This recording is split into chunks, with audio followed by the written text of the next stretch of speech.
Hi, and we're live from It Never Drains in Southern California, where we're about to start the A Division Finals.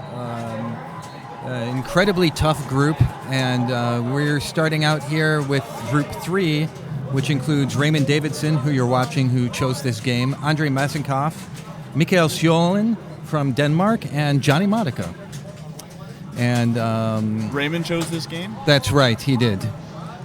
Raymond was number 3 seed, so he will get choice throughout for his group. The other high seeds were Robert Gagno, Zach Sharp, and Keith Elwin, names which everybody knows well. Guess I'll put a name to my voice. This is Noah Davis from Portland, Oregon, of Crazy Flipper Fingers, and happy to be in the booth. And to my right is Nicole. Nicole Reich. Thank you.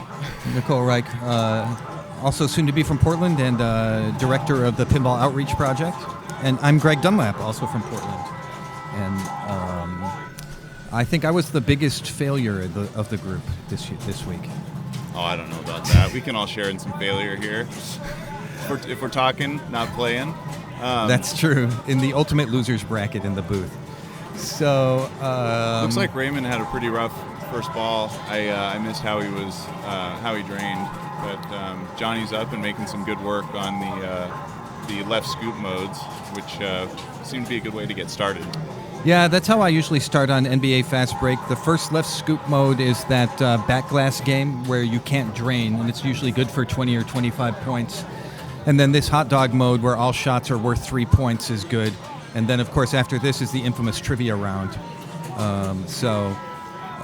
Greg, do you have a preferred shot you take when you're in the 3-point hot dog mode? I will usually just take whatever I need to get other goals. So, for instance, one of the goals in the game is to get shoot-around multi-ball, which you get by spelling SHOOT. And so I'll focus on the game, or the shots that I need to get that going, or the shots that I need to get in the paint to get to the top and get 1, 2, 3, 4 for multi-ball. But I won't usually focus on any specific shot necessarily, other than to get other things going. I found myself shooting the left orbit, and more so than anything else, just because it seemed to be the widest shot on the playfield. It is a pretty easy shot, and you can loop it when it comes back around, which it does in some cases, like there. Yeah. Plus, it gives you a little time to recover. I mean, even if you hit one of those ramps square, you got to take another shot within about a half second. So. Yeah. And we saw a reject from that right ramp lead to a center drain for Johnny Modica, who qualified in the last seconds yesterday. Probably in the last 15 minutes, we watched him put up a really solid score on Whitewater to get in. Did he break $1 billion? No, he got about 800. Yeah. And so this is Mikhail Sjolin from Denmark. And you've hung out with these guys a little bit, right, Nicole? Yes, they ran a tournament at the Pacific Pinball Museum in San Francisco, or Alameda to be exact, Bay Area, last weekend. This was Mikkel, and so who else ran that tournament? Mats. And if you want to follow the standings from the other groups of the players you're seeing in the background, you can go to neverdrains.com. And you see at the bottom of your screen. There should be a link there for the 2014 finals standings.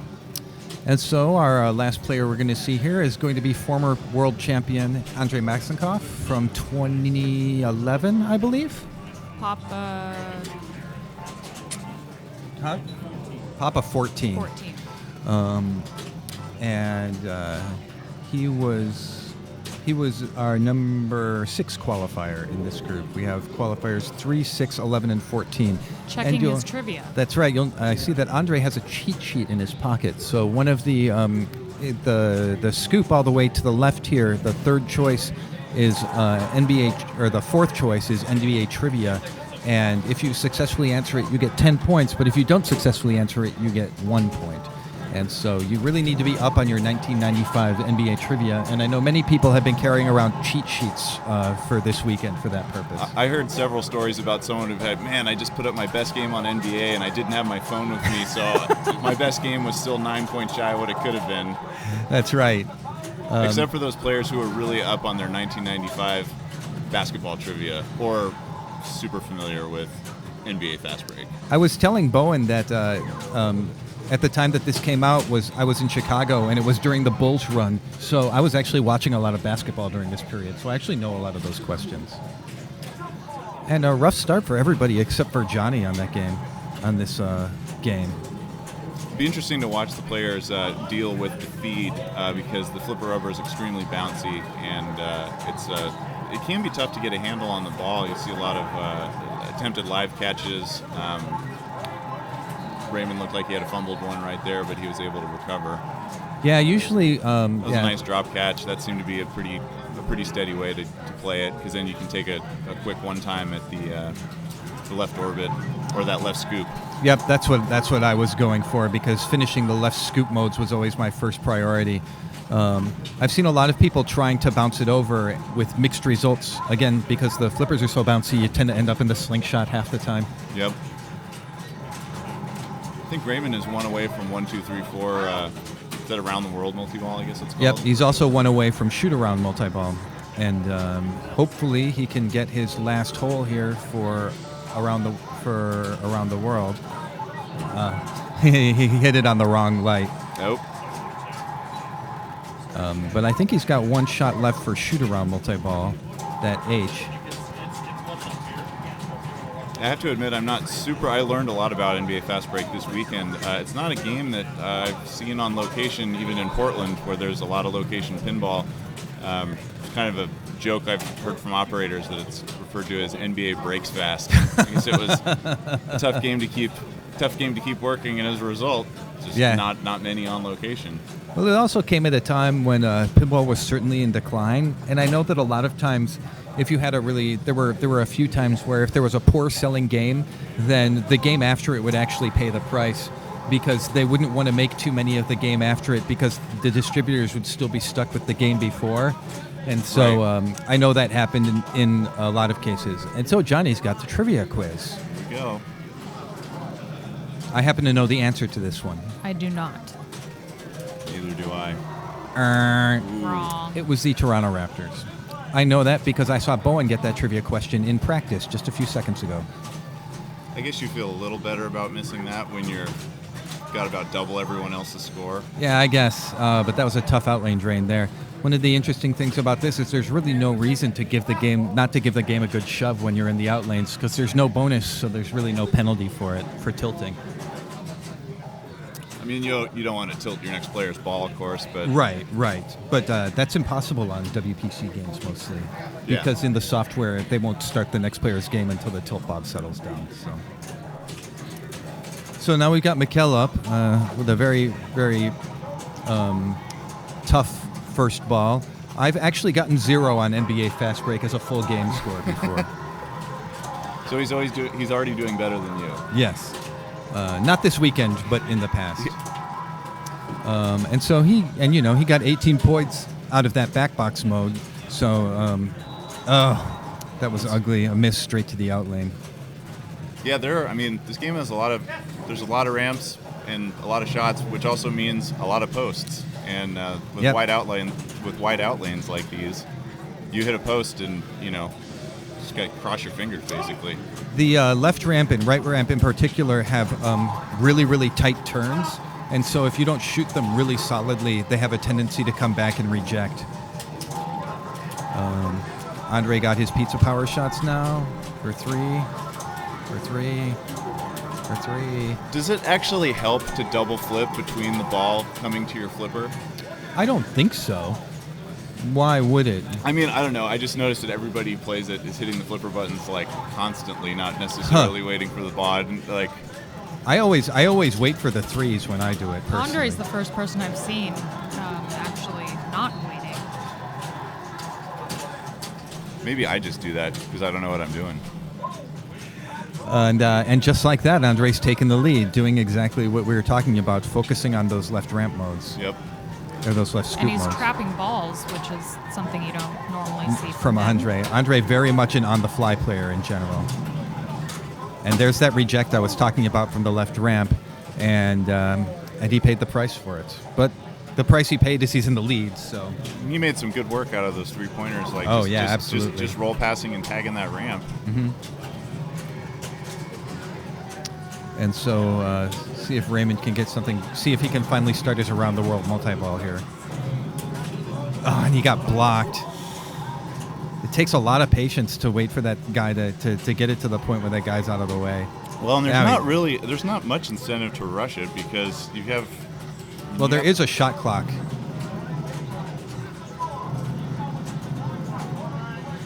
There you go. There it is. Well done. Good patience. And now he's got around the world multi-ball. The shots are lit for 3 points starting in the left, and then you shoot that one. You shoot the S, and then you get the H and the O, and etc. Down to 2. Yeah. If he makes an unlit shot, is it worth 1, or did you only pick him up with? I think it's worth 1. And actually, I was wrong. It's not 3 points. It's 1 point per ball in play. Oh, wow. Oh, and he got his $1 million shot, so he's got a very short timer in which to make this center ramp shot if he can get the ball back under control. And if he hits it, it's essentially a ball saver. This is the precursor to the Dorothy mode. Oh, man. That's the Toto mode, you mean? Yeah. It's funny that popped back up, 20 years later. And that's the only time you really don't want to tilt, is when you got the ball heading out the right on your last ball. Right. Andre's in the background asking the tournament director if he can look at his trivia cheat sheet while he's playing. I believe it was determined before the tournament that was in fact legal. Because I saw during qualifying it might be a little tricky to enforce. Yeah, I saw. We had some discussion about it too, and people were saying, "Hey, do what you want." And I had my phone sitting there when I was qualifying, so. Right.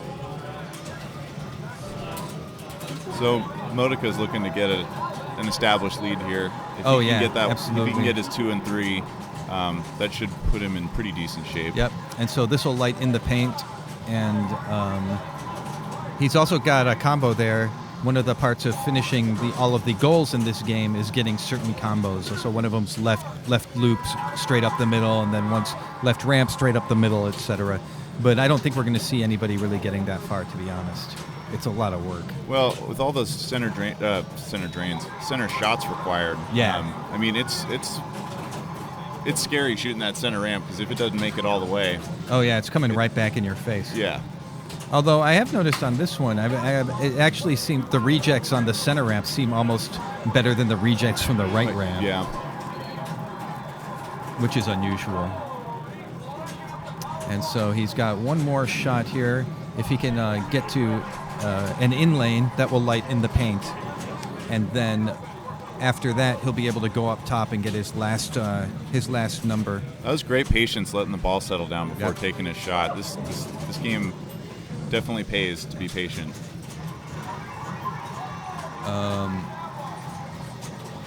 Drop catch and right up there. And Yep. so if he can get it over there fast enough.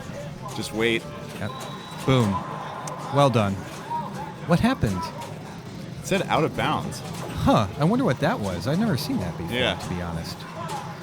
And he's just going to light it up again, and he got back up there again.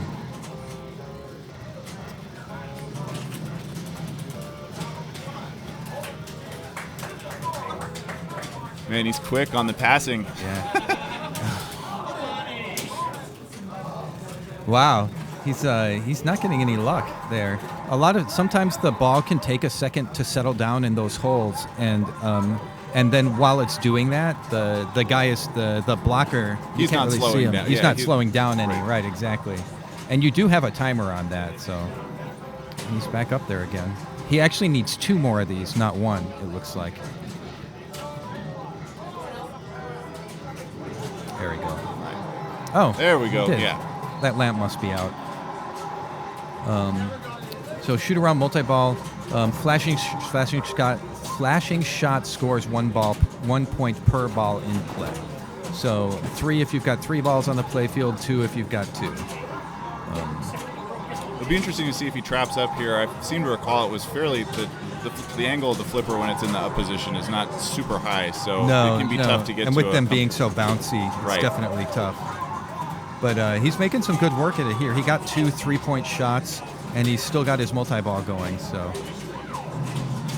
think he's just trying to get under control here for the time being and get balls out of the way while he traps up, and wasn't able to get much out of that. But it was pretty good, and he's finished his multi-balls. Yeah, and he's closing in on 100 points, which is a really solid score on this. Oh, yeah, absolutely. I mean, in qualifying, I think 100 would have been a top 10 score, maybe? Yeah, right around there. Yeah. And now he's got his Egyptian soda round, which is the last of the stadium goodie rounds, and ramps are worth 3 points during this round. And he seems to be bouncing over, preferring the left ramp, and trying to get a little more control rather than shooting that right one under control. This is what we saw Andre do earlier, and it seemed to be working really well. And he breaks 104. That's a real challenge for the people coming up next. And he's had really good ball control, really good patience. Great saves. Yep. Perfect. See the ball spin off that flipper rubber. Yeah. Alley-oop combo. So at this point, unfortunately, he's finished his stadium goodies, he's finished his multi-balls, and any other significant points are going to take him some work now. So he's down to combos to finish a ring, is that correct? Combos and pop bumper modes. So there are modes that start after a certain number of pop bumpers. Right. And so you just basically need to keep going into the pops and hoping that you get a lot of hits, and then the modes just start on their own. Right. And it's nice because these pops are really lively, but on a game where the pops aren't very lively, it can be really hard. So that's what he's doing now. If you go up top, then you'll get it into the pops. And you can see he's got 52, and his next mode will start at 66. And the last of those modes is actually a multi-ball itself. But it's going to take a lot of work to get there. And so he's not making one. Oh, no, he is. So he can get around to another 1, 2, 3, 4. Yeah, I'm wondering. I'm not sure if he has to do it twice, though. That's my question. Oh, okay. I haven't seen anybody do it, so I don't know.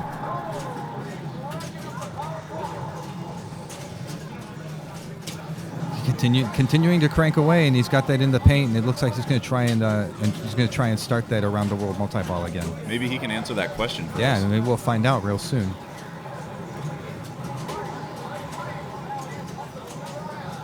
See, but he could shoot this left. It looks like he could just shoot the left orbit all day, but it's never going to. Yeah, but he's not getting any. He's not getting any points out of it, though. Yeah.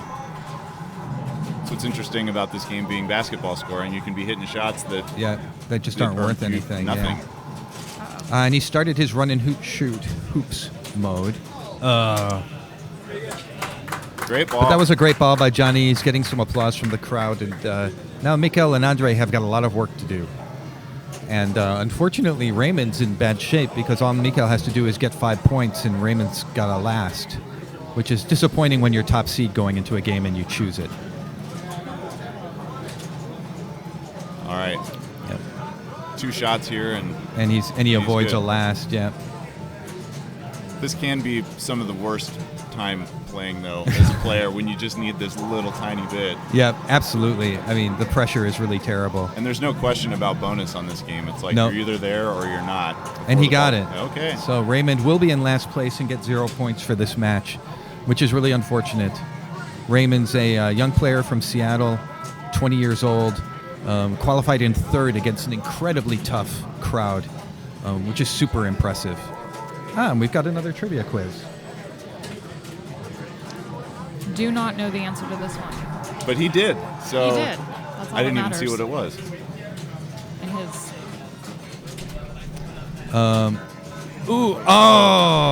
Now see, that's unfortunate because he tilted and he could have had a chance at that $1 million shot out the right. And when you're only 11 points behind second place, that could be a really big deal. And so in that case, I probably would have let it go. But he was getting some good. I mean, he was getting the ball to be moving around in the out lane, which is like anytime you're keeping it from going down, you feel like you're doing something right. So Andre giving the tilt bob a minute to settle down. Yeah, how does that work? I was looking at you. Me? Yes. Oh, I don't. Okay, I'll go ahead. Like, if you're just watching or if you haven't played it, like a lot of pinball, there's a tilt bob. It's basically a weight with a metal ring around it, and when you shake the machine, the weight moves and makes contact with the ring. So sometimes people will make the mistake of walking right up to a machine after someone has really given it a good push, and you'll plunge and your ball will just go straight to tilt. So I think most people have learned this lesson the hard way, and you feel really stupid when you do it. So people will take 30 seconds or a minute, or sometimes even a few minutes, to make sure that the tilt bob settles down, because you just don't ever want to lose a ball that way. Right. And I did notice when we were watching B finals that a couple of players after a tilt did walk right up to the game and play, and that's just an experience thing. Yep. You know. Andre trapping up to make his $1 million shot. Yep. Oh, and a miss. He's just hoping it trickles down. Oh! Amazing. Huge last-minute clutch shot to keep playing. He's guaranteed second right now. He's really just playing to beat Johnny Monica, and that's just an example of an experienced tournament player keeping his cool. Absolutely. And now it's like in a way, it's sort of like he's playing for free at this point. Oh, So yeah, starting all absolutely. over. It's like he's got a big hill to climb, but He just started his shoot-around multi-ball, so he's got some good points in play here. He can't drain as long as he's got this multi-ball going. I wouldn't be surprised to see his play improve now, because in a way the pressure's off. Right, exactly. I mean, it's not off, but it's less than it was. Game 1. Oh, he's got a danger Danger. now. I'm not sure if he realizes it. Man, he's cranking these things out. He's doing great. Another one. Man. Boom. And he just so he's completed shoot twice now, which is fantastic. He's at 80. Yes. Yeah, interesting to see. He made up that ground. He made up that 40 points in about 45 seconds. Yeah, I know. And now he's going to try for the trivia now, which will be another 10 points if he can hit it. And he's got his cheat sheet, so. I thought I saw Carl tell him no, Really? but we'll find out. Yes. Or maybe he'll get lucky and it'll be something he knows. Well, it's a 25% shot. There's only 4 choices, so either way. Danger, danger. I'll also note that he's gone through 3 of his hoops modes, and his 4th one is multi-ball hoops. So he actually has another multi-ball in play if he can get into the pops enough times. Oh, okay. So the hoops modes are started via the pop numbers. That's right. If he can get there enough, here's his trivia.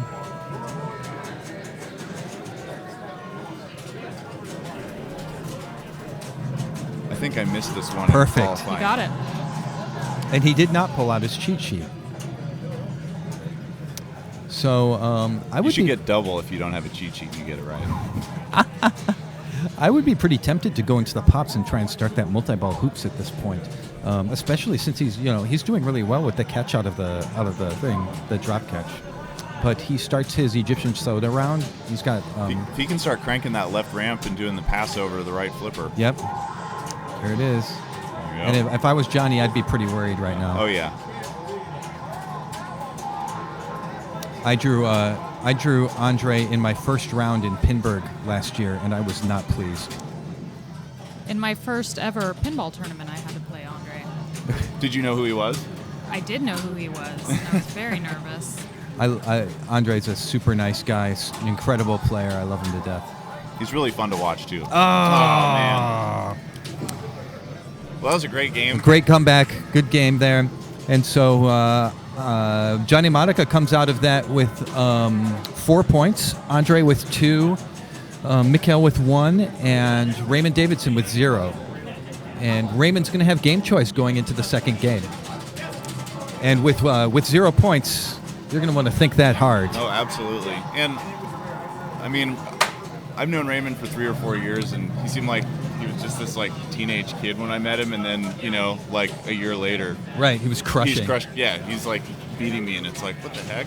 And now, just seeing him qualify in top level finals over and over again, he's a very, very consistent player. Yeah, he really is. The whole Seattle contingent here, him and Kevin Burrell, who's also in the A finals, and Matt Cohn, who bubbled out in 17, are all young and all fantastic players. Really, really impressive showing from those guys. We older guys have a lot to fear. Well, and these guys, they're just like, they like live and breathe pinball. Like they're going, I know they're going to play on location 4 or 5 nights a week. Right. Like, I mean, that's,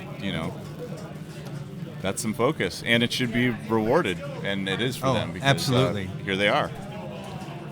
So,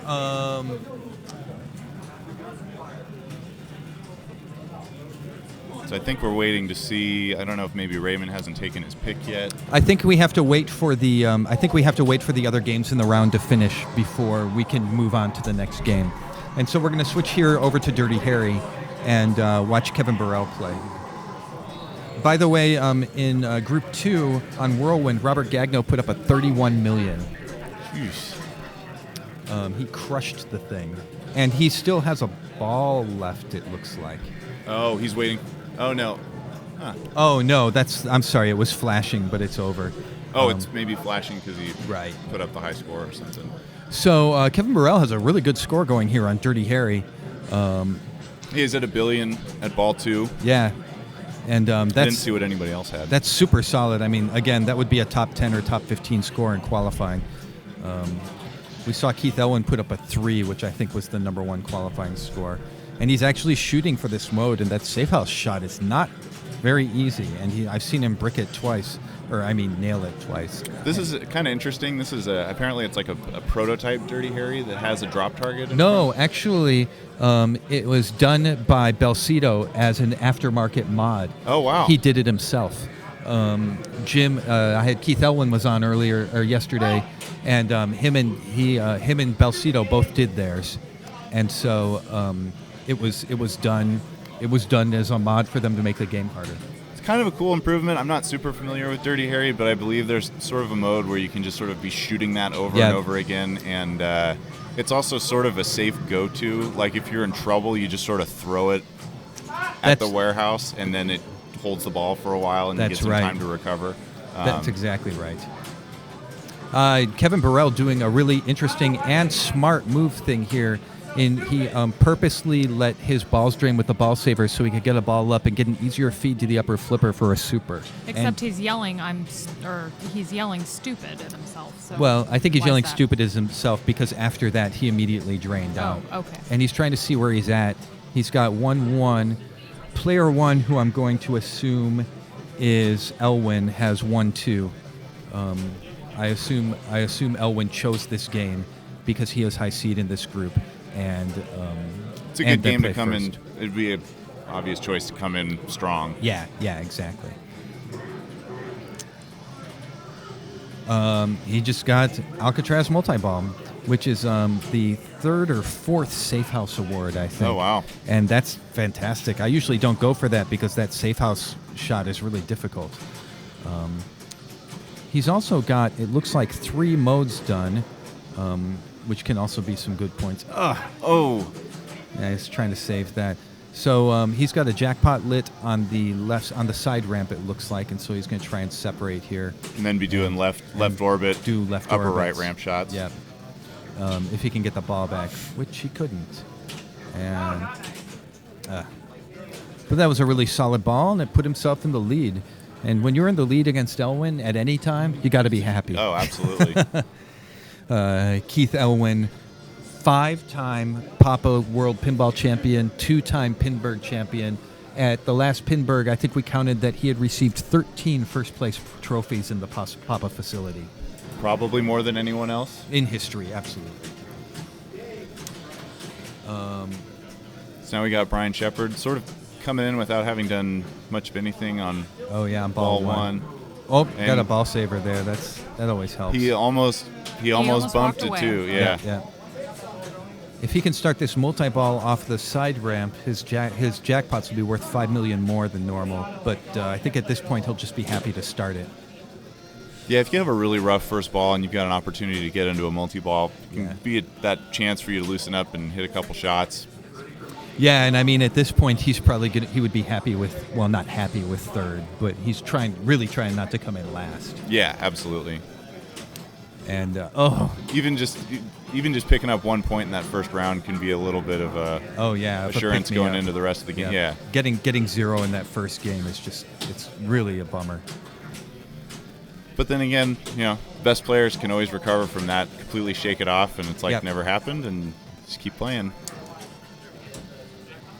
It's hard. That just comes with experience. I mean, when I had Classics finals against Robert Gagno, and he knocked me out of first place by 500 points on 2001, I never really came back from that. But that's just, I don't play in finals very often either. Oh, that was rough. Yeah, he didn't look like he bumped it too hard, but it's again, doesn't take much. No, and to lose it during a multi-ball like that, that's not good. A lot of times, too, you'll see people tilt in multi-ball and it doesn't appear that they're actually nudging the game, but you're definitely hitting the flippers harder, and your mind is more focused on what's happening on the playfield, so you can be hitting the flipper buttons harder. Any bit of momentum that you can be adding to that tilt bob can be swinging the wrong direction when you actually do make that bump, and so it can appear like it comes out of nowhere. And a lot of stuff, you've got 3 balls on the playfield, so just having them all in the bumpers or the slings or whatever gets everything moving a lot more. So. And again, Zach letting Zach Sharp, who is our last player in this group, not Zach. I'm sorry. I saw him walking over here. Jim Belcito is our last player. Tournament director Jim Belcito. Now, I've always picked ramp shot on the plunge. That is absolutely what you should do. Okay, somebody told me that the first time I played it, and I'd never looked back. You get 10 million just for flipping. You get the side ramp for starting value of 10 million, increasing by 5 million per skill shot. Plus, you get you get a badge if it's not lit for multi-ball, and you get progress towards ranks, which are good for bonus. So he started the car chase mode. Generally, the modes in this game are pretty valuable and worth playing. And you'll also see, if you're not as familiar with Dirty Harry, there's a purple insert on the right that tells you that a magnet's on. So if you shoot the right loop, it actually grabs the ball and gives you a nice feed to the upper flipper. Yep. Which is key, because this is the ramps on this game are very steep, really tough to hit, and you got to hit it just right. Yeah, hitting that upper flipper on the fly from a left loop shot is really tough. And that was a brutal drain after missing the right loop. Owen was commenting in Classics finals that it's tough playing against Jim because he owns so many of these games. Like, they're his. He brought them to the tournament. So, and I know I've seen this Dirty Harry at CAX and other tournaments that he's been running. So he must be disappointed to not be crushing it. There's Keith right into that HQ slot on the side. That ransom award is a little bit like the end of the line jackpot in Tron. You go through the right in lane and shoot it in there, and you collect a value that's increased by the various shots on the playfield and the pop bumpers. And is it a timed award, or is it just lit from it's one in timed, lane? Okay. just like end of line is. Okay. And it appears that Keith's going to let this time out. He is excuse me. He's 2 modes away from Crime Wave, which is the final wizard mode for the game, and that's worth huge points. So I imagine he's letting this time out just so he can go for that. Yeah, I think timing out modes is something that you'll see people do kind of depending on the state of the game and the match they're in. Like, it can be worthwhile to play the earlier modes in the game when you don't know how well your other players are going to be doing, and when you're getting close to a sort of big breakout moment in the game, it's like, why risk the shots? Yeah, it's like you could take a shot for 15 million and drain when you've got 1 billion in points sitting on the playfield. Yeah. Hey, got another multi-ball going. There's generally never a reason to pass up a multi-ball when you can take it, because you're just in a low-risk scenario. And then you see the same thing. He's letting those balls go so he can get another feed up. And you saw him shaking the game as the ball came out in order to try and influence the ball to come back to the flipper rather than going around the top to the pops. That was an incredibly short multi-ball, but he got 3 supers out of it. So. Yep. So shooting the right loop lights headquarters to be able to start a mode, and he did. Oh wow! He had a great nudge in there, and it looked like I don't know if it was a delay or just the The bob tagging swinging. and then you hit that upper flipper at the right time and pushed it over. So Keith wraps up with $1.5 billion. Yep. And Kevin's up next.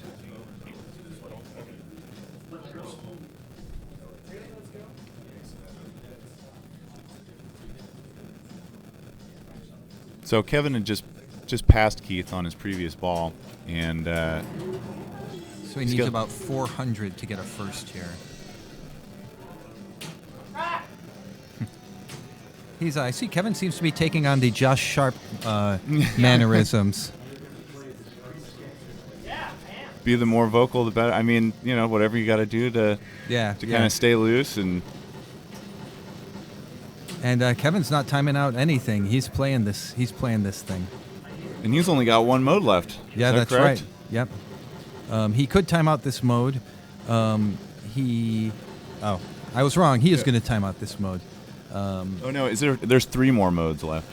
I think I misspoke. No, there's one more mode left. This is Meet the Mob, and then above that is a Stop Scorpio, and then Crime Wave, which is the wizard mode. Oh, okay.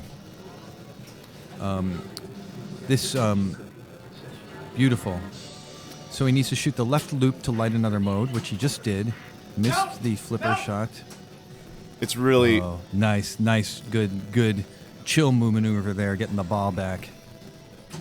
So now he's got 200 to make up. Yep.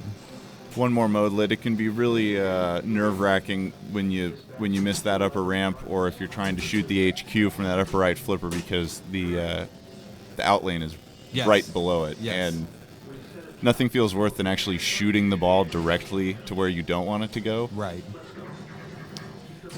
If you notice the people on Kevin goes and down. That's exactly what he did. He shot that left loop from the upper flip. He shot from the upper flipper. He's a little late, and it went straight out the out lane.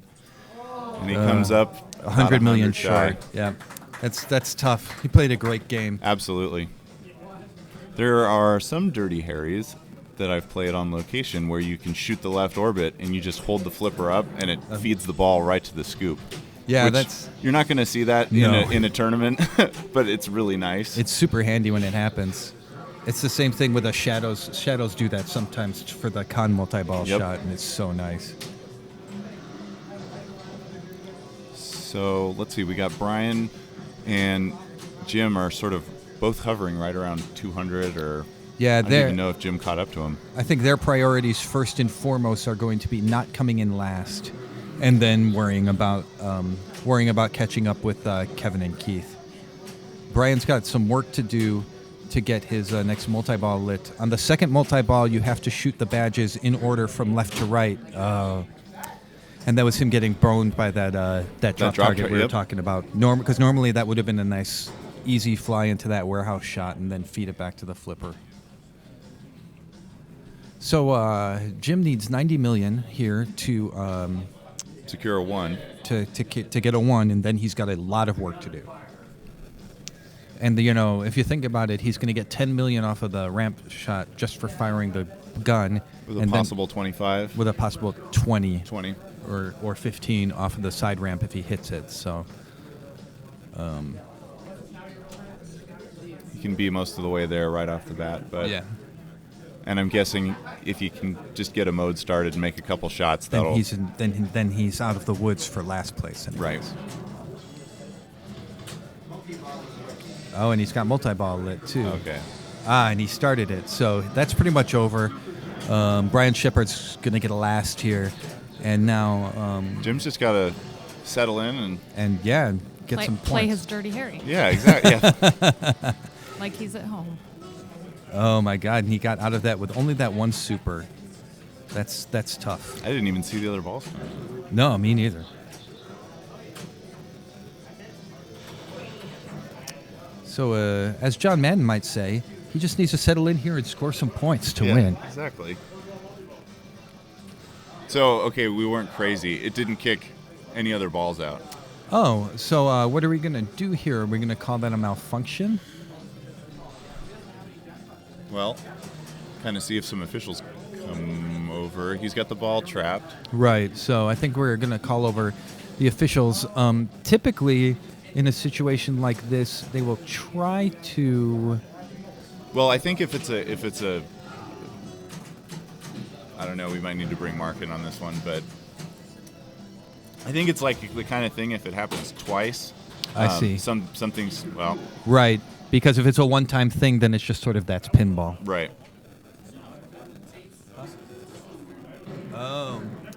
Doug was saying that that's a software problem with the game. Oh, really? Like there's some weird state that it can get into, and there's a bug where it won't kick balls out for multi-ball. Wow.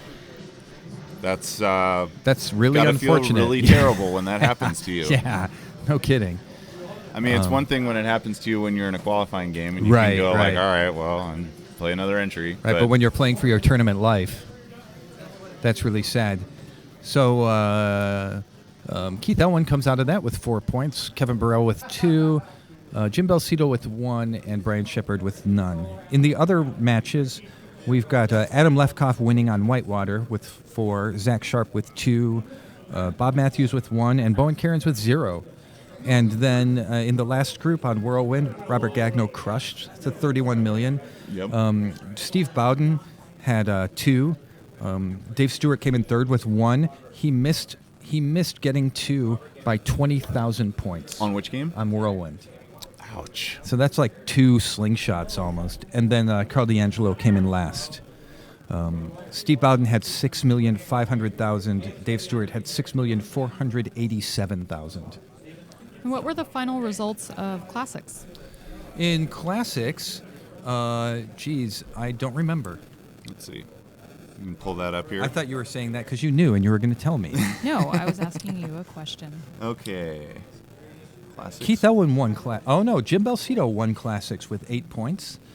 He had actually 2 come from behind on ball 3 victories in Classics on both Laser Q and Joker Poker that were really impressive to come back to win. Yeah, I think he went on Joker Poker from being like last or almost last on ball 3 Yep. to 300,000. Yeah, he Yeah. had to catch up like 180,000 on his last ball, and he did.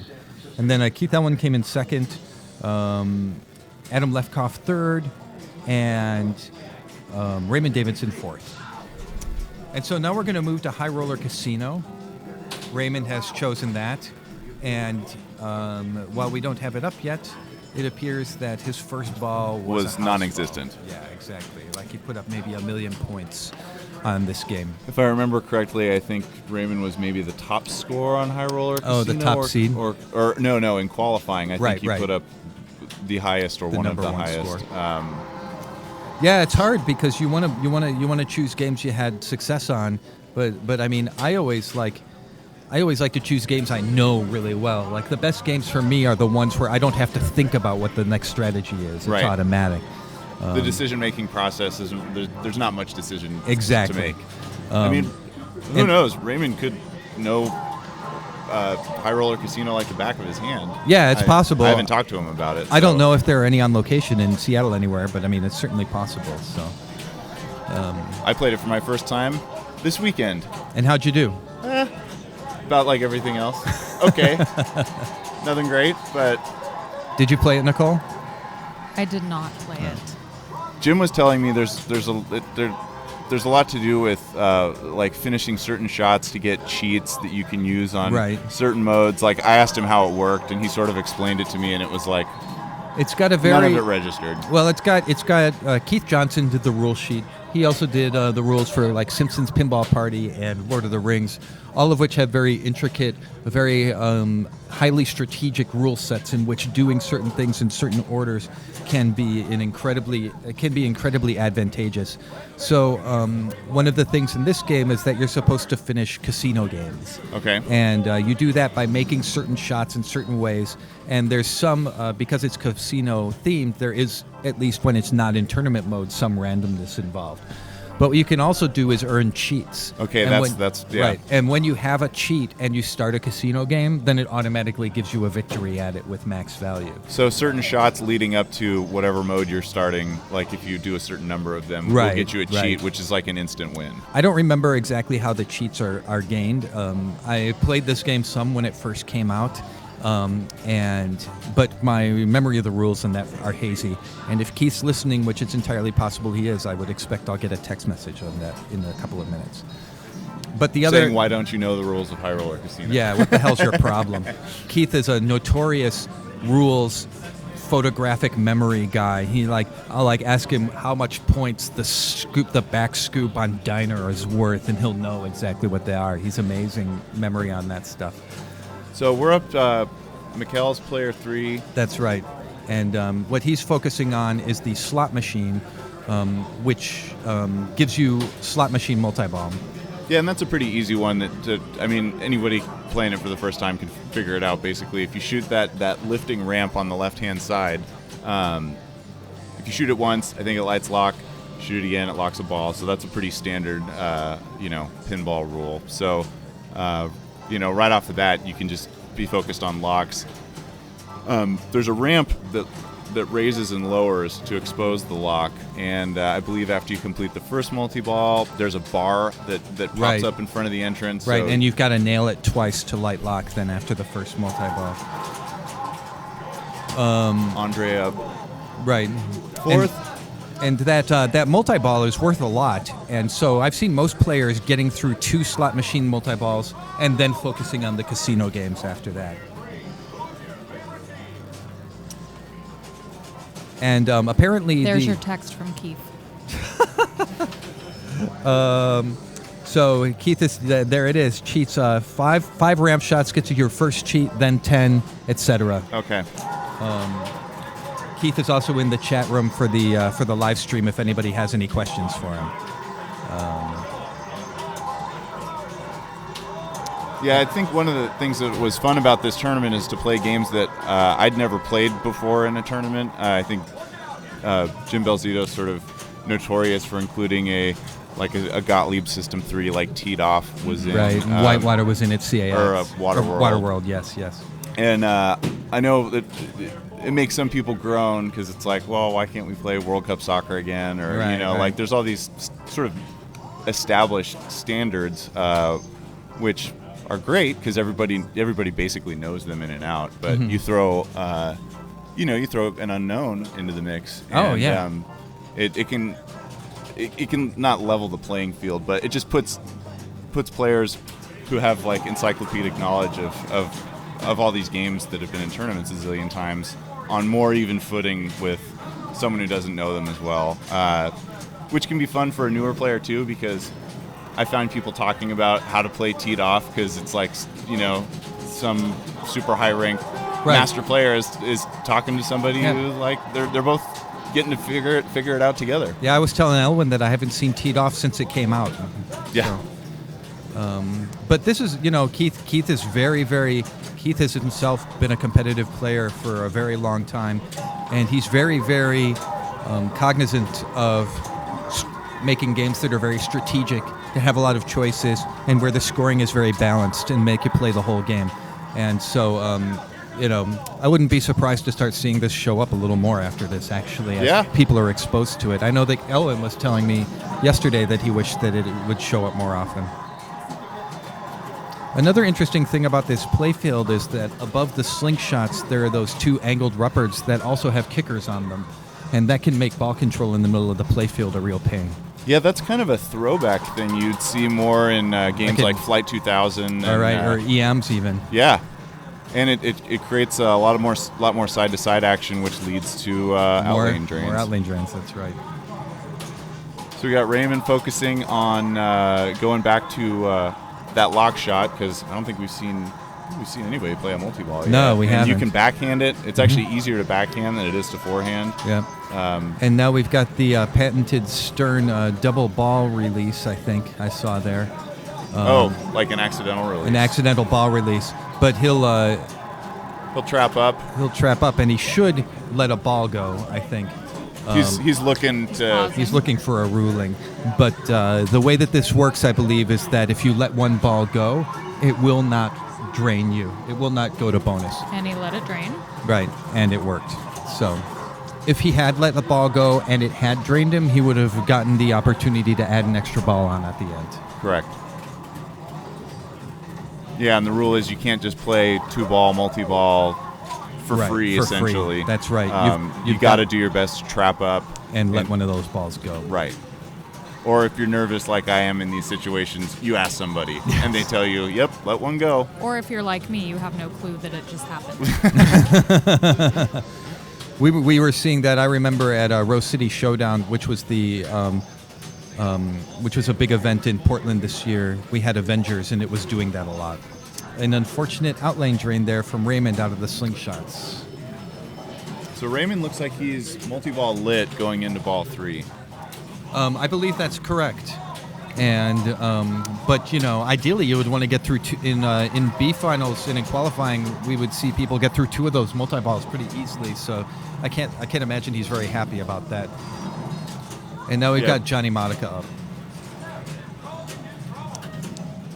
And that was over real quick. He still has locks left to light. That's right. And I would think he's probably a little disappointed. Mads, that's Mikkel's partner in crime, Mads, rooting for Denmark there on the live stream as Mikkel comes up to play. I would think that Johnny's a little disappointed in that after his domination on NBA Fast Break. And that's what you call a house ball. And he did get a ball save. Oh, he did? Okay. Zach Sharp is playing NBA Fast Break here, yelling like his brother. You can hear that. He's obviously picked up some bad habits there. And I think he was getting screwed by the defender up top. That's probably the thing that always breaks on that game. Probably. Mikkel And making so here his- we've got it. Oh, he's got roll and win. So basically, Keith was saying in this that roll and win, it gives you a dice on each side, and you have a choice of what the values are, but that the dice values are always the same. Oh, okay. Basically. I just saw him. He's in the, if anybody's interested in more rules details about High Roller Casino, Keith is present in the chat room for the live stream, and you can feel free to ask him. That's his second lock, I believe. Yes, that's correct. Now he'll have to hit the ramp once, and then that'll drop it, and he'll be ready to go for multi-ball. That's right. She's got 85 now, which isn't... It's not huge, but it's a lot more than anybody else has got. And That's true. He's getting close to multi-ball, so... And he came out of the last round with a 1? That's correct. And I happen to know me and Keith worked together in the slot machine division at Williams, and I happen to know that when Keith was putting together the rule sheet for this game, he made a complete slot payout spreadsheet for the slot machine values for the slot machine casino games, complete with percentage chances of getting all sorts of different values. Oh, so and he wrote real gambling algorithms He wrote real gambling algorithms and real gambling payout tables. So in this multi-ball, you have 4 shots lit for jackpot. Your first time to any shot is a 1x jackpot. Second is 2, and third is 3x. And then if you complete 3x on all of the shots, then the slot machine is lit for a super, which is pretty valuable. And I believe Jim was telling me that there's a way if you go for the super before you've completed them all, it'll be worth less. I would be curious to hear what maybe I didn't understand it correctly, but it sounded like there was a way to take your super early and have it be worth less. Oh, really? Because I thought you had to complete the 3, and he did just get it, and it was worth $31 million. Wow. Which is, higher than many players' scores at this point. And he's out of multi-ball, and let's see where he's at. I think he's at 180. Yeah, so, that's that multi-ball, oh, that was painful. He just Is that a little flipper fumble? No, he tipped it. He tipped it off the bottom of the slingshot, and it just kind of drifted straight down the middle. He might have been able to save it if he was a little more aware, but it was just one of those things. I think he expected it to go into the center of the slingshot and bounce away. Yeah, one of the worst things that can boggle you is when you're expecting a slingshot to hit it, and you're preparing for that, and it just doesn't hit the switch, or it's too low or too high. Right. And you don't have any time to react because it's right in the danger zone. Yeah, it drives me absolutely crazy when that happens. Keith is on this chat, and he's saying that you only need to complete the slot machine 3 times to light the super, but any other shot that you complete 3 times before you collect it will increase the super. Right. So you could shoot the slot machine 4 times and get the lowest super possible. Right, exactly. Keith is saying that in a game with EBs and randomness, he would expect people to be getting 2 to 3 bill. Oh, wow. This. Yeah. And Andre's letting the game settle down a little bit, and kind of just sort of seems like. They're also fixing something on Dirty Harry. Which I see. Yes, they've got the glass off on Dirty Harry, so he's waiting for them to finish before he plays because High Roller Casino is the game next to it. Do we want to switch to another game while we're waiting for that to happen? We could go to. It looks like Keith Elwin's playing Tron, so or playing Demolition Man. So let's switch over there for a minute. This is kind of interesting. So the top seed was able to take a game out of the finals bank and bring something in from the practice area. That's correct. So Keith decided to have Tron removed and bring Demolition Man in. That's right. Which players had the opportunity to practice all weekend if they wanted to go spend quarters on it, but who knows if they did or not? Absolutely. Like it's when you're qualifying like this and you're playing, it's most of the time I feel you're playing to qualify, right? And right. You're not spending much time out there because time is time. That's right. I mentioned that during qualifying, and Keith said no one ever does that. Yeah. And then he did it. And my theory, if I had to have one, I haven't heard from Keith, but my theory about removing Tron would be that Keith knows that Zach Sharp is an extremely good Tron player, and that he is hoping that Zach would not get to play Tron in his finals bracket, which would give him less of an opportunity to progress, and then Keith won't have to deal with it. Right, and Zach being the number 2 seed, Zach gets to pick all his games. That's leading right. Leading up to the final round. That's so right. You take someone's favorite game away, and Absolutely. you're really. I mean, not that Zach is any slouch on any game we have here, but Keith is having a really impressive game on this Demolition Man. Like all tournament Demolition Mans, the claw is disabled on this, which means you cannot just cycle through the multi-balls really quick. And yet he's cycled through 3 multi-balls. Yeah. Which on a Demolition Man with the claw turned off is a lot of work. And, like Kevin Burrell is on ball 2, and he just started his second multi-ball here. There are this is his first multi-ball. Yes, his first multi-ball. You're correct. You're correct. So there are 4 multi-balls in Demo Man: Fortress, Museum, Wasteland, and Cryo Prison. And Kevin's the value. Well, I should say the values of all the jackpots that you're picking up in those 4 multi-balls add to the demolition jackpot, which can be collected at the end of all those. That's right. For the rest of the ball, after you finish your last multi-ball, the demolition jackpot is lit on the right ramp. But if you drain and don't collect it, then it's gone. Yeah, then you lose it. And so a sort of a fault of the game was one of the things when you have the claw enabled is you can pick an award that allows you to start a multi-ball 1 shot later. Right. So it sort of negates the rest of the game, and people just play multi-ball over and over and over again. Yeah. And by disabling the claw, you have to play through the modes to get there. There's other features in the game that become worth going for. And in my opinion, without the ball getting stuck up there, it's such a great flowing game, right, that you're always hitting shots and it's back to the flipper, take another shot. Yep. Hugely rewards accuracy. Combos are worth a ton. They like the computer award. That's interesting. So one of the features in the computer award is a random award in non-tournament play.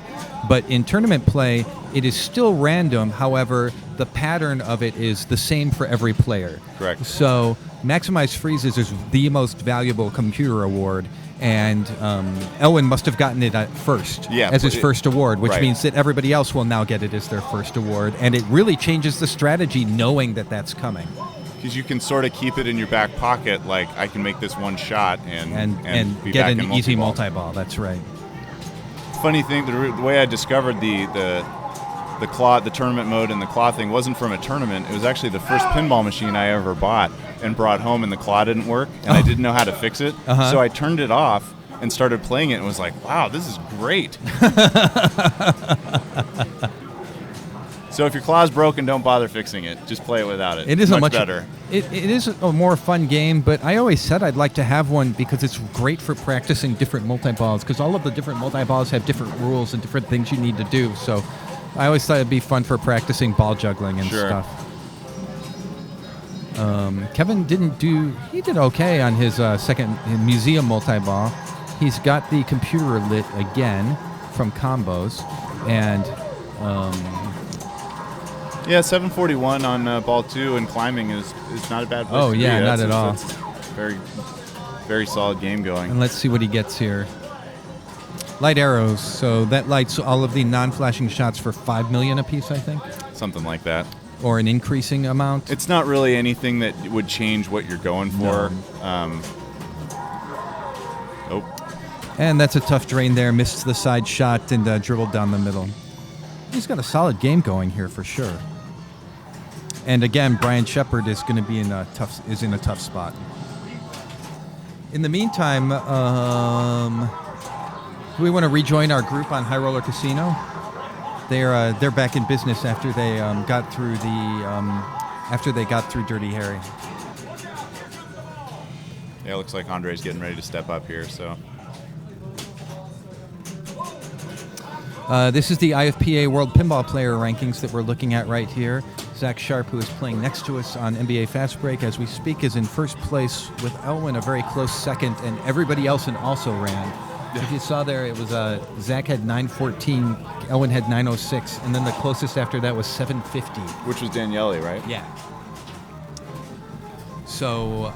So this is sort of an unfortunate turn of events for Andre, only in that he had to cool off like kind of a lot. Like when you got to wait for someone to fix a game, right? Can sort of you can be hyped up and then you got to cool off, and it's nobody ever wants that to happen. And he is last player on his last ball, I believe, because I think a couple of balls got played while we were over on Demo Man. Oh, okay. So. Oh yeah, yes, that's correct. That's correct. So he needs to get 200 million in order to take first place away from Mikkel. That's correct. And I think he's got two more slot machine shots to. He definitely hasn't played his first multi-ball yet if he's only at 47. That's right. He's got two more slot machine shots to get that done. If he can get that first multi-ball, my guess is he'll pass. Raymond was player one. Who's player two? Player two would be. Mikkel is player three. Right. So player two. We got all wrapped up in the other group. Yeah, exactly. Here, I got it pulled up. Johnny Modica. Right. Oh my God, he had a really tough. He saved that ball by the skin of his teeth, and it came flying through the right in lane and just sort of skipped over to his other flipper.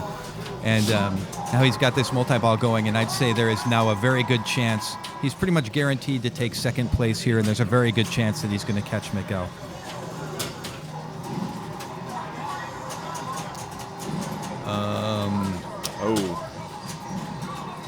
Oh, he still got him up in the pop bumper. Yep. Seems like you get a decent ball saver on this, and the pops hang on to him for a little while, which can be kind of nice. Absolutely. The more time you can spend with just having to deal with the single ball, the better. Of course. And especially when you don't have anything trapped and you have full access to both flippers to be making shots and saves. Right. He just got, I think that's a triple on the ramp. That's correct. Okay. And that's a double off the slot machine. And a so tough drain there. He's not gonna get to the super then. Right. And so that was a triple on the left loop. And let's see where he's at. Only 37 out of that multi-ball. That's unfortunate. He's got 115, and now he's got a lot of work to do.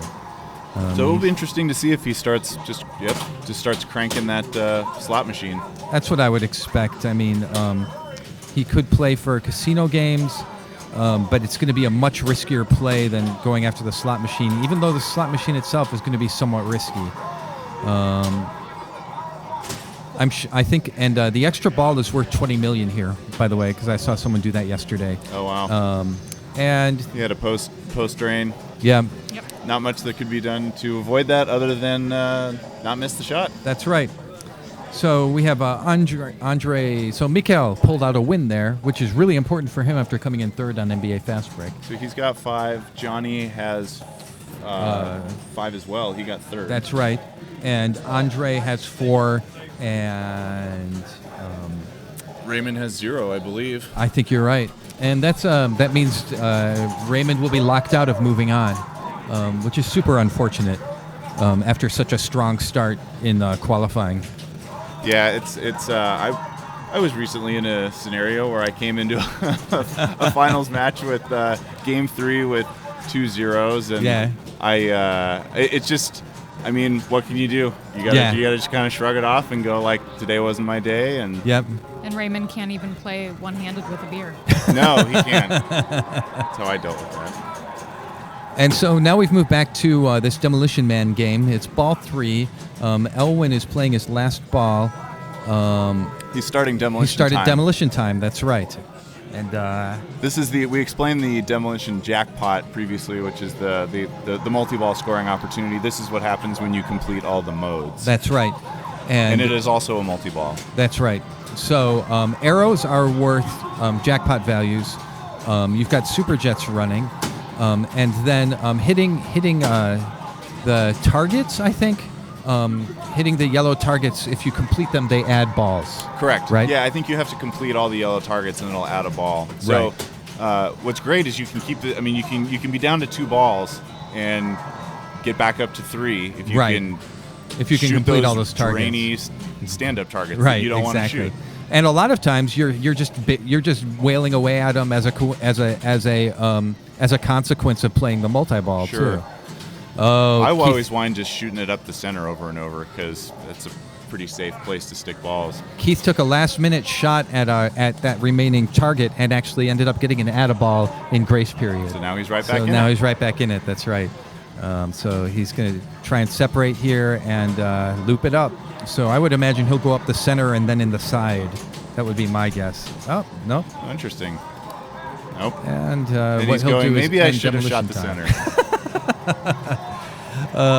Be interesting to see if anyone plays with the handles. There's grips on Demolition Man, and if you Oh! A little hard to see with all the cameras there. But it is you can kind of see them when they're playing. But any combos that a player makes when they're shooting with the grips add an extra million to their bonus, which this game is somewhat it's not bonus heavy, but it's worth. Combos are worth a lot, and if you're doing it with the triggers, it's just that much more padding. So I'll make an important note here, which is that having gone through demolition time, that meant that all of his claw awards reset. Correct. And he had just lit the claw, which meant that his next claw award would have been maximized freezes, and he could have gotten into his cryo prison multi-ball had he not drained there. Oh. So that would and that itself may have been worth $1 billion itself after that, and if he got the demolition jackpot. Yeah, absolutely. So now he'll be starting over with Fortress. Or no. No. He would. It'll be the third one? He's done. Oh, okay. He had already played 3 multi-balls, and so Okay. he would have gone on to cryo prison. But his ball 3 is over, so now he won't do anything. This is what happens when we bounce from game to game. At this point, while Kevin, I think, would love to catch Elwin, I think mostly he's just trying to expand his lead. Certainly, he's by no means safe from No, not at all. player 4. And on a game like this, I mean, even one of the nice things is that Brian's probably only played 1 multi-ball so far. Right. And, if he gets a good museum multi-ball, he's right back in the thick of things if Kevin was to drain, like, right now. But Kevin's got a lot of work to do. He does not have the claw lit, so to relight it, he would have to go up to the top lanes. Which you get by throwing it up the center like you just did and hoping praying the ball... that it goes the right way. Yeah, there's 3 rollovers that are tough to see in the upper right-hand corner of the screen or the play field. Right. And then Bowen just unfortunate. Just had a drain here on NBA Fast Break that he's not happy about. We were not watching a close NBA Fast Break game, which wound up 101 to 95 to 34 to 94. So that's a tight game. Nice little outlane save there by Kevin. So he's got the claw active, so whatever his next claw award is, he can get it lit. In order to light any more locks, he has to complete the stand-up targets to light freeze on the right outlane or in lane. Yeah, and that's a tough. When it comes to doing that, I don't think there's much point in not just shooting the ramps and the praying. rollover. Well, no, just shooting the ramps and the rollovers to get your modes to get to demolition time. Right, exactly. It's just it might be a longer haul to get to a multi-ball, but it's worth a lot more, and you're picking up points along the way. Yes, exactly. And staying out of danger. Yeah, because just aiming at the targets is deadly. Missed that shot for his Cryo Claw, and Kevin ends his game with about $1 billion. Oh, really good bonus there. So 1.2. So, those two guys have a commanding lead over the other two. Absolutely. He was closer on his Dirty Harry game. But, that's right. I mean, I would say if Kevin is holding a near pace to Keith, Kevin is doing great. So he should feel really good about his play today. And if you're wondering about what's happening in the other games in the series, you can go to www.neverdrains.com, and the finals brackets are up there. So on NBA Fast Break, that group is over. Zach Sharp won with a 4, giving him 6 for the series. Bowen Kerins got a 1, which puts him almost out of contention. He would have to win on the third game to even have a chance. Actually, no, I don't think he has a chance because 2 players have 6 already. So Bob Matthews got last with 1, and Adam Lefkoff got second, and so he also has 6. So great save by Brian there. Yeah. Took 2 dangers. Absolutely worth it. Oh, yeah, for sure. So with 2 players with 6 in that group, I believe that Zach Sharp and Adam Lefkoff will progress to the next round because Bowen and Bob Matthews cannot catch up. Are they going 2 per group of 2 per 4? group, so it's not overall. That's right. Because the best that Bowen could do is 5, and the best that Bob Matthews could do is 5. And 2 players already have 6, so it's over. And people are probably more familiar with Bowen than maybe anybody else from all of the tutorial videos. That's right. And just all the work that he's done for pinball and I mean he's just a really likable vocal guy. Oh He's yeah, fun to listen to. Super and you might knowledgeable. Go, he's a world champion last year. Yeah. How is he not advancing? And it's like, well, he's playing all the other guys who are the best. That's right. When you've got Zach Sharp in your group, Adam Lefkoff, no slouch at all. Absolutely. He's Adam, incredibly strategic player with fantastic rules knowledge, so he knows exactly what he's doing on all these games. And in the meantime, Brian Shepard just made a really clutch shot for that start multi-ball, which is one of the tougher shots in pinball. That inner loop right above that top left flipper there. And so he just started museum multi-ball. And Elwin's sitting here next to us watching with interest, but not fear, I would assume. And he tilts out with multiple balls in play. Oh, man. That is brutal. That's really rough. Yep, that's always really unfortunate when that happens. You double danger right on your way into a multi-ball, and again, you get more balls in the play field. Your mind stops thinking as much about the amount of nudging and whatever, like just the amount of energy you're putting to flipping the flipper buttons, and you can tilt out while you've got 3 balls in play, which you never want to do. You only want to do it when you have to, and usually those are the surprise tilts. Where people absolutely. are just really like, I can't believe that happened to me, and it's like.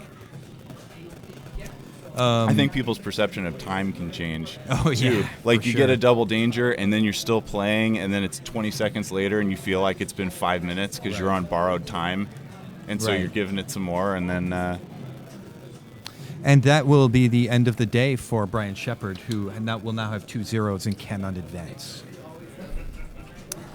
And in the meantime, Belcito, an excellent player in his own right, won the California Extreme Tournament this year, and has $500 million to make up to try and take second here. And how many points does Jim have going into this game? He has 1, and so he needs it. because if he ends up with another 1 here, then he's stuck. Well, either way, he probably has to win his last game if he ends up with anything less than a 5. Right, exactly. So he really wants to catch Elwyn, but the likelihood of that happening is low. However, he has his claw lit. He's got his second multi-ball lit, which he's going to go for right there and miss and drain.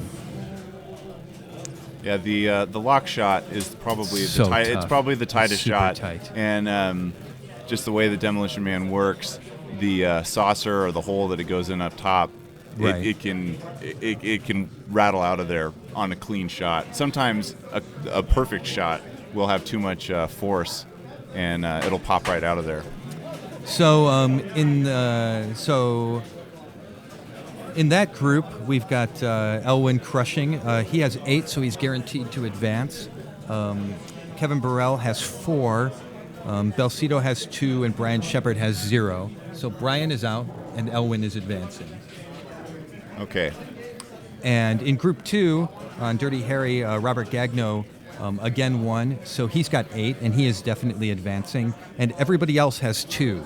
So it's a 3-way. They're fighting for their lives there. So, and in this, it's a little easier. I'm not going to make any predictions or even know that players will do this, but if you've gotten 8 on your first time through and it's even between everybody else, if you're going into your third game and you play last, you sort of have some say in who comes through with you, depending on how well you're playing. Yes, if you want to do it that way, that's correct. Here's the circuit standings we were talking about. Zach Sharp in first place and Elwyn in second, and they're the ones who are going to fight that out here. Because if one of them wins, then that's 100 points for the circuit, and they take first place. Yep. So they seem to be opening up Demolition Man and adjusting something here, so I'm not sure what's happening. Of the groups that are left, 2, 4, 5. So we'll probably stick with Raymond Davidson's group because it's still pretty competitive. Other than Raymond being out, we've got 4, 5, 5. Okay. And so those guys are really going to be fighting, and it's Raymond's game choice, even though he's out. So I'm not really sure what he's going to choose here. Or he might just choose to go last and say it's up to you, leave it to you guys. Maybe he'll choose to go first. Or maybe he'll choose teed off and give him the finger. Yeah. Raymond also has the opportunity to keep somebody from advancing. That's true. I mean, that's it's true. When you got 0 going into game 4, the only thing you can do is ruin it for somebody. We were talking about that in Eugene over the weekend about how sometimes you are in a situation where you're guaranteed to advance, and you can sort of, by doing well or not doing well, force somebody else to advance or kind of choose who you want to bring with you, essentially. Absolutely. It was Greg and I were in the same group, and we were playing Doctor Who, and I actually was thinking. I had a choice of basically, do I pass this player or do I let it drain out now? Right. And that had an effect on who came with me to the finals. And I thought about it, and I wasn't exactly sure how it was going to shake out. So I just went on and played my best and ended up winning. But, people who take more time to calculate these things, it's not a bad idea. Yeah, sure. If you can pick your opponent. I mean, if you've got Robert's waving to the camera. Robert really wants to be on the camera. I think he's saying hi to his mom. Oh. Hi, Kathy. And so Raymond has chosen Dirty Harry. So let's move over there. Bye, Robert. And he did choose game, and he did choose to go first. So it does make a difference where you're ranked, and I don't think it makes a difference for money, but it'll give him it'll probably make a difference for ranking points for him. In the circuit. And circuit points too. That's right. So it does make sense for him to want to play his best, and it's good to have those incentives to get people to play their best, because you don't want to watch somebody tank on purpose. Yeah. But he's got to be disappointed for sure.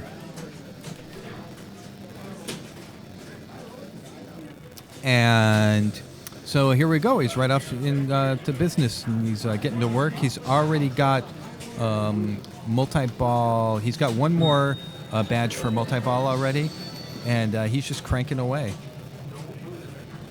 Raymond, of And course, he now is lost. going to play the game of his life. Oh, no. No, he's not. But You can tell he's frustrated. He didn't even try and save that ball. As soon as it started bouncing around, he just walked away.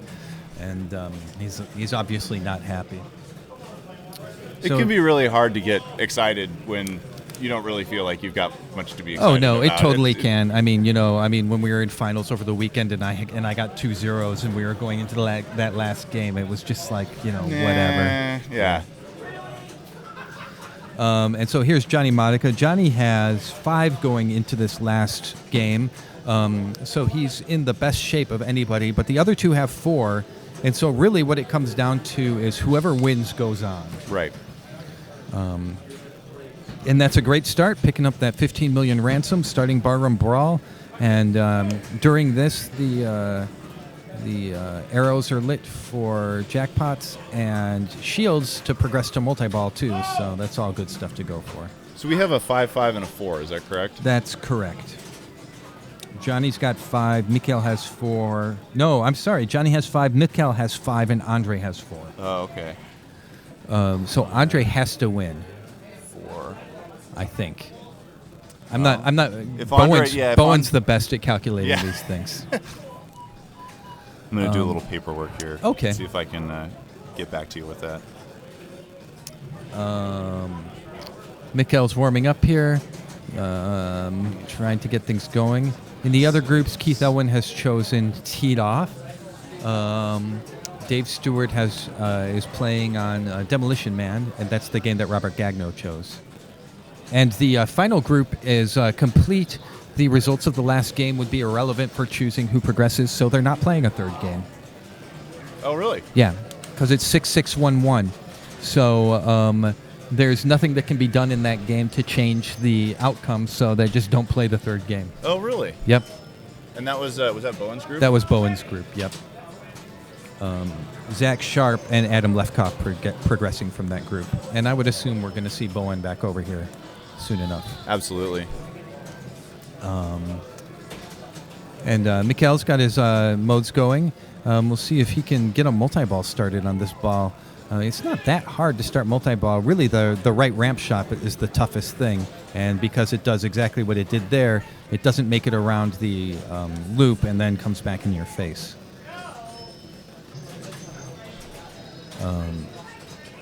And he's also got to get that safe house, which is not exactly the easiest thing to get into either, because it's a scoop, and so it's kind of tough to get it to stick. Yeah, on modern games when there's a scoop to shoot, generally the flippers are so powerful Right. that They the tend to direct get shot rejected a lot. yeah, it'll Sup- trickle in. Yeah. Super nice outlane save there from him. And and that's out the outlane, and he's gone. So nobody really getting much done on this first ball here. Andre is very good at this game and knows it well. So I would be surprised if he comes in last here for Yeah. sure. I saw at a Cal Extreme once, Andre put up a bill on this on one ball in a finals match with Elwin and a couple of other people. But did anybody else put up $1 billion? Because I'm sure they could have. I think him and Elwin were kind of neck and neck for the whole thing. Yeah. If I recall correctly, and I do think Elwin won that year.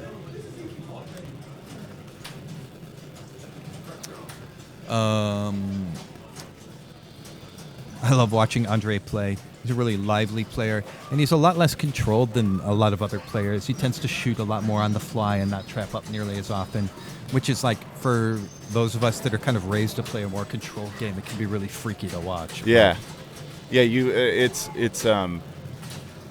It's fine to play that way when you're Right. really right. accurate. I mean, Right, it's- exactly. And I've noticed that actually a lot of people that are getting into pinball that have a decent, they've been playing by themselves for a while, and they meet a group of people and start playing together. A lot of times they don't know a lot of the trapping tricks. Oh, yeah, but yeah. they'll still have that natural ability to hit shots and things. And what I've seen often is they'll start to learn the tricks and get much worse. Oh yeah, right. Because they're trying to trap, and it's not the way they're used to playing. And where the shots are is so much different than when you're hitting them on the fly. Absolutely. And I still think all that stuff is worth learning how to do, but Oh, it's yeah. not the only way to play pinball. No, not at all. And it's certainly, as from a spectator standpoint, like I love watching Andre play. Yeah, It's really exciting. It was interesting. Probably one of the best players in Portland, Aaron Nelson, was telling me about a three-match game that he played at a tournament with Kaylee George, who's a very, very probably the best player in the Pacific Northwest, and they were playing on Sopranos, and they're both very different. Kaylee is very much a trap and control player, and Aaron is very much an Andre type on the fly player.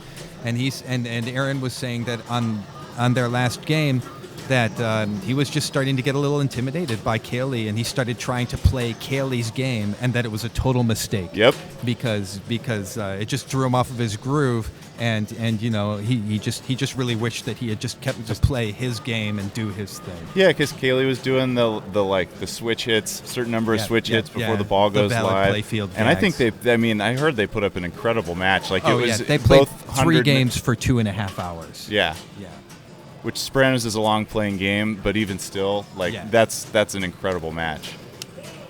But yeah, I mean, I completely agree with him. You should, if you've got a way that you play, you should play your game. Yeah. And if you want to change to be a control player, that's what you do in practice time. You know? I personally try and practice more controlled stuff because I know more when I do something incorrectly that it was my fault, which somehow makes me feel better. Like, I can work on that. Like, you know, not just I got unlucky because the balls went everywhere and drained. Nice nudge there to bring it back in. I know for myself that going to a more controlled game was almost just a survival mechanism because my accuracy has just never been very good. Right. And so it's really just what I had to do. Right. In order, you know, and I've been playing tournaments this will be the 20th anniversary of my first pinball tournament, and I'm still learning things. Like I had never seen a tap pass before I met you. Mm-hmm. So I mean, there's an endless sort of supply of tricks that people are discovering. Right. And Andre's got a great game going here. He's already on his second multi-ball. He's he's on warehouse multi-ball. That's right, not normal multi-ball. So. So it looks like, is the drop target down? I'm not sure. I thought it alternated. Oh, okay.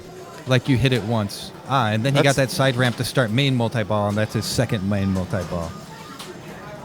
And he is crushing here, I think, would be the accurate. There's another super. He's quickly on his way to $1 billion. Oh, yeah, absolutely. And he let some balls go to get the ball saver, and for a second I thought he had misjudged that and was going to get screwed. But they didn't come back out. No, but he got one. He had drained 3. Oh, okay. So, but he did get one. Oh, back. like it was going to end the ball completely. Yeah. I thought he was just going to go, and he's got a ball stuck in the loop. We'll see if it comes out with ball search. But he doesn't want to shake it. He knows the tilt is super tight, and typically there is absolutely no reason to try and shake a ball free when you're in the middle. No. But he did. Yep. I mean, the ball search. I think the ball search kicked it out. The one thing that worries me is if the ball is in a really tenuous place, and I'm worried that them opening the game is going to shake it loose itself. Sure. And you don't want that happening when you're away from the flipper. Bang! Right there, 12 million ransom. We're starting our next mode. And this is like textbook, like solid pinball right here. He's not missing He's not missing his upper ramp. He knows exactly what he's supposed to be doing. He knows exactly what the rules are. He's taking his time. That was a post pass. It was. You're right. Oh, great. Trap up. Getting a third multi-ball is really difficult now because I think he's got to hit the shields twice. Okay. Probably in sequence. And probably it looks like in there's only sequence. one lid at a time. Right. Oh no, I guess not because he's got HQ and the side ramp already. So this is warehouse raid, which what we were talking about, that mode where you can just loop the warehouse ramp. The warehouse scoop. Yeah. So the drop target is down. It is. That's right. And so I'm not sure if that's because he knocked it down or because the software around the drop target is keeping it down. Right. So we'll see.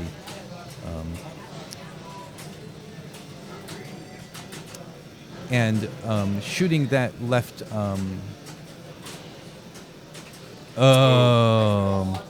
That was a great ball, though. Andre getting well-deserved applause for that ball and coming out with a bill on his first he's got to ball. be feeling fantastic. Oh, yeah, absolutely. Going into this with 4, if he wins, he'll get 8, and that would be guaranteed moving on. Oh, Raymond collected that super without going all the way, which was interesting. Yeah, and there's no opportunities for a tiebreak with this group. I don't it think. appears. Yeah, I think it's just whoever wins first and second goes on, isn't it? Yeah, I was working on that. Yeah.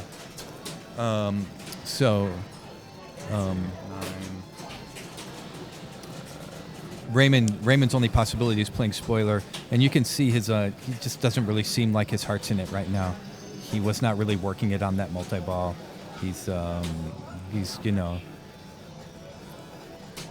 just playing it out. I mean, and yeah.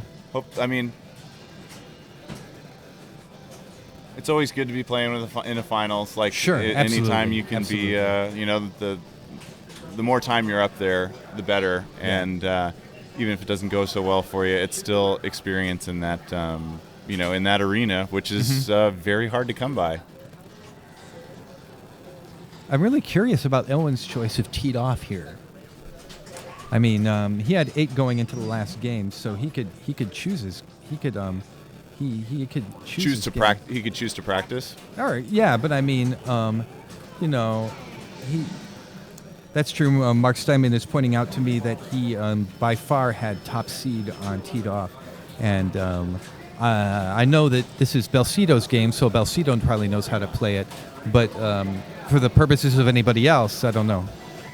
Yeah, I mean, he put up. I think he put up that 800. score on his first game. Yeah, so. probably. And Johnny Modica's here now. He's just gotten into his multi-ball. We'll see what he can get going here. That safe house increases the jackpot value, but it's only by like $2 million a shot, so it's not really worth going for per se.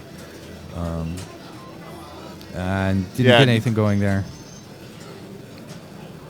And I got a grace period super out of that, so that's nice. He's actually been pretty successful shooting that scoop. Yeah. I don't know how intentional that is, but... So if he can get into the warehouse, he'll start this warehouse multi-ball, the same one we saw Andre playing earlier. We got our hurry-up value dropping, and the sooner he can make that shot, the more the jackpots will be worth. Right, that's right. Boom, and he got a rejected. rejection. Yep, that's tough. He's also got the Super Loops Warehouse Award going, which can be, or Safe House Award going, which can be worth some okay points. I forget exactly how much it is per loop. It's probably like 10 million or so. He did not get that Warehouse multi-ball going, unfortunately, but he does have a mode lid over here, and I would expect that's what he's headed towards. Sometimes he's having a tough time connecting with shots here. Yeah. And sometimes it just takes getting one. There you go. And that wasn't a bad shot. Right. I mean, it just didn't happen to go. Lucky bounce into the scoop there to get a badge and to start the car chase mode, which is good money. So that's 10 and 10, 20, plus you got the Magnolite. He really wants to get that right ramp and the warehouse shot so that he can get his second multi-ball lit. Because he's closing in on that now. Yep. And he completed car chase, so 130 million for finishing it. That's, that's nothing to sneeze at. I mean, that's like 3 supers almost. Yep. So.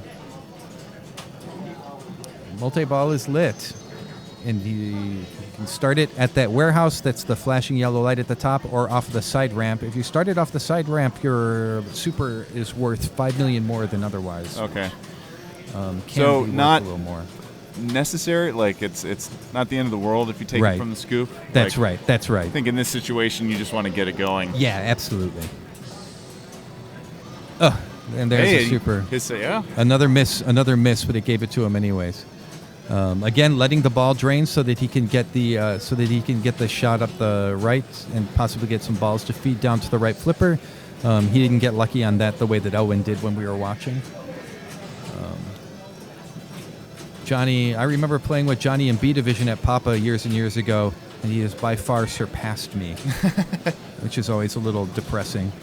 But he's a great player and a great guy. Yeah, he qualified fairly late last night. Yeah. Correct? Yep. They had like a half an hour left, and he put up an 800 mil on Whitewater. Yeah, I qualified along with him probably after 11 o'clock at Northwest Pinball Championships this year.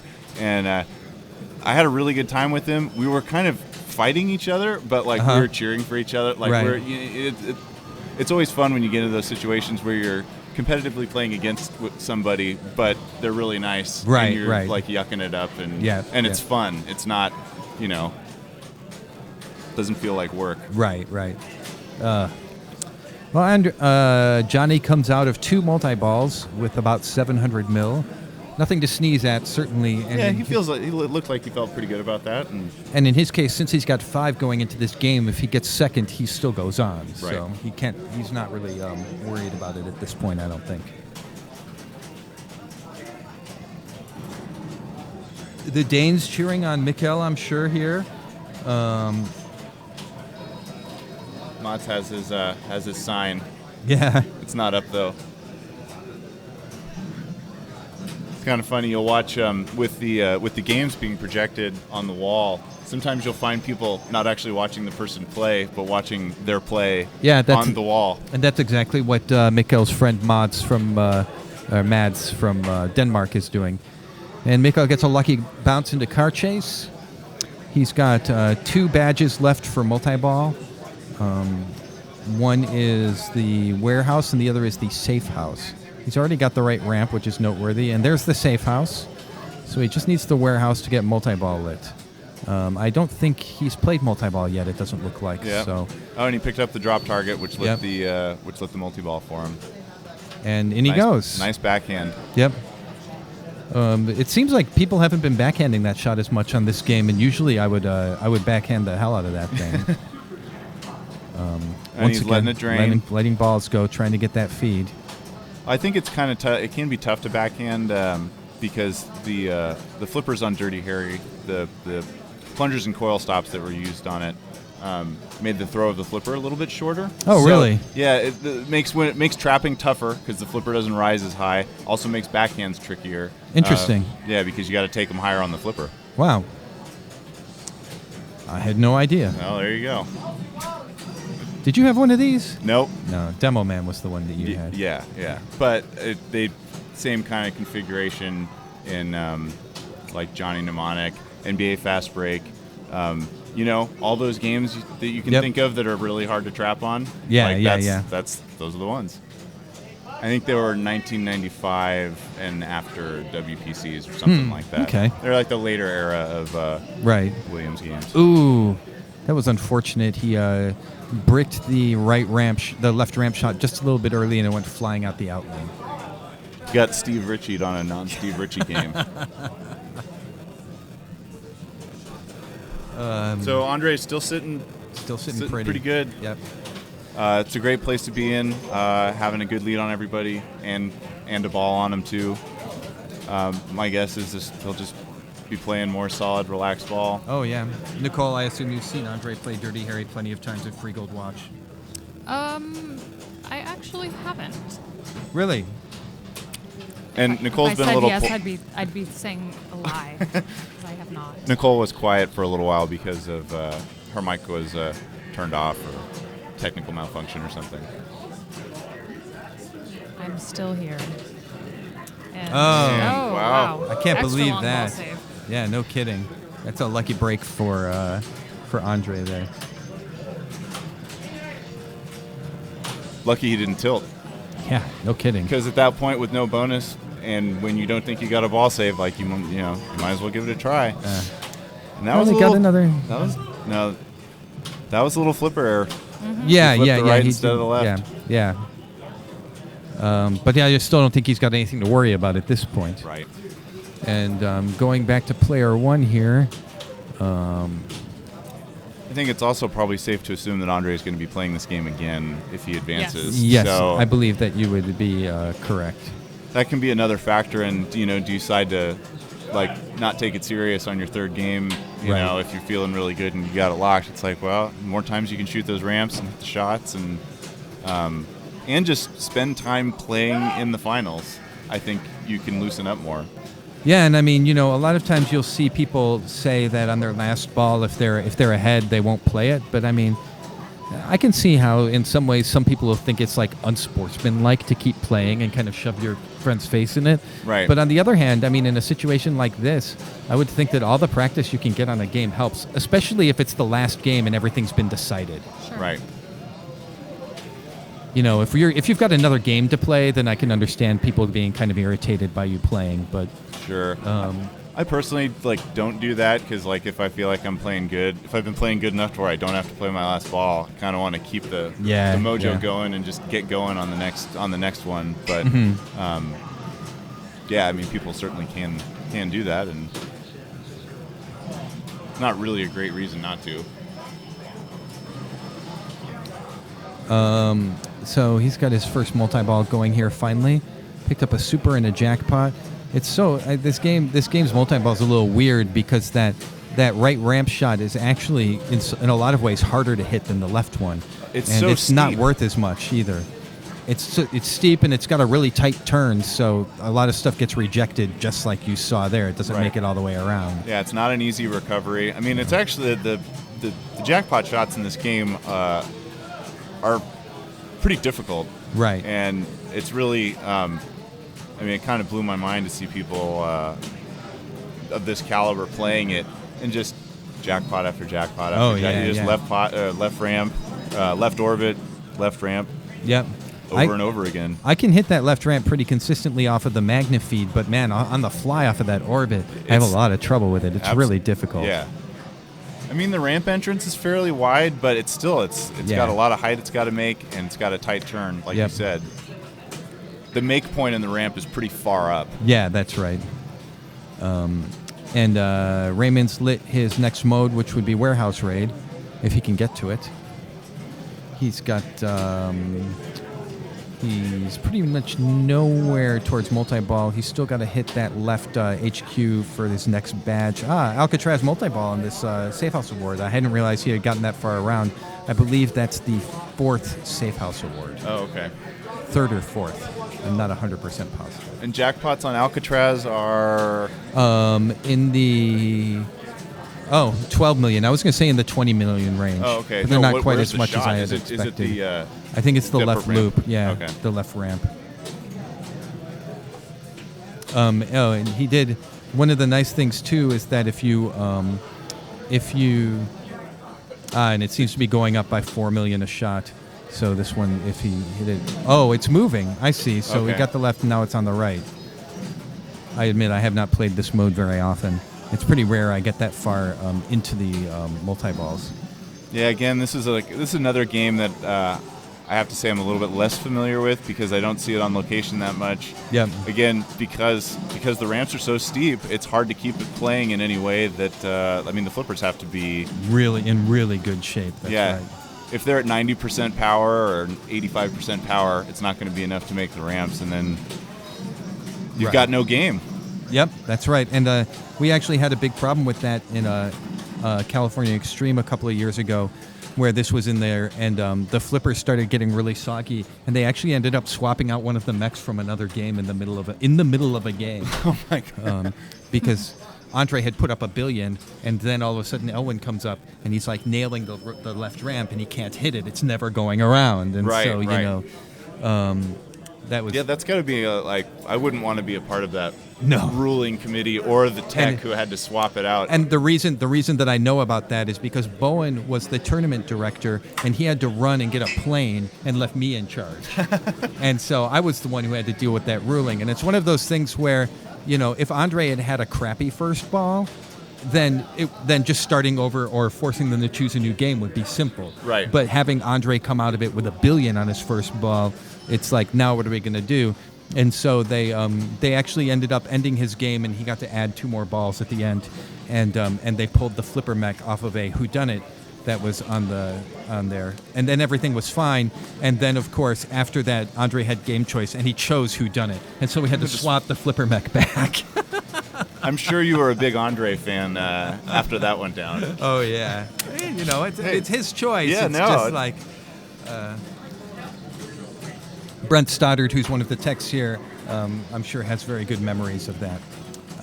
And they all seem to be collected over Demolition Man. It looks like something's going wrong over there, and Mark's gone over there to see what's happening. But in the meantime, Johnny Monica's lighting it up here. He's also got the Alcatraz multi-ball. It's been confirmed to me that this is the 4th Safe House Award, and so he's Trying to trap up and get control. Get some control so he can make something happen here. I think in that discussion, I think it's a good time to thank Jim and Carl and everybody who volunteered to make this happen. You know, the scenario Greg described with changing the flipper mech is just one of the many pain in the asses that tournament directors have to deal with, and they do it. They do it all out of generosity. I mean, they put forth a ton of effort, and everyone should thank them, because without people putting that energy into it, these things wouldn't happen. Oh yeah. And as a matter of fact, at this very moment, PAPA tournament director Mark Steinman is going through the PAPA rules and looking to he'll make one of those rulings on that Demolition Man right now, because he wants to make sure, even though he's made probably 100 of these rulings in his life, he wants to look at the rules and make sure that he gets it exactly right as defined, so that the players know what to expect and everyone feels that it's fair. And just a couple weeks from now, Jim gets to turn around and run the California State Championships. Oh, right. And where's that going to be happening? He's a busy man.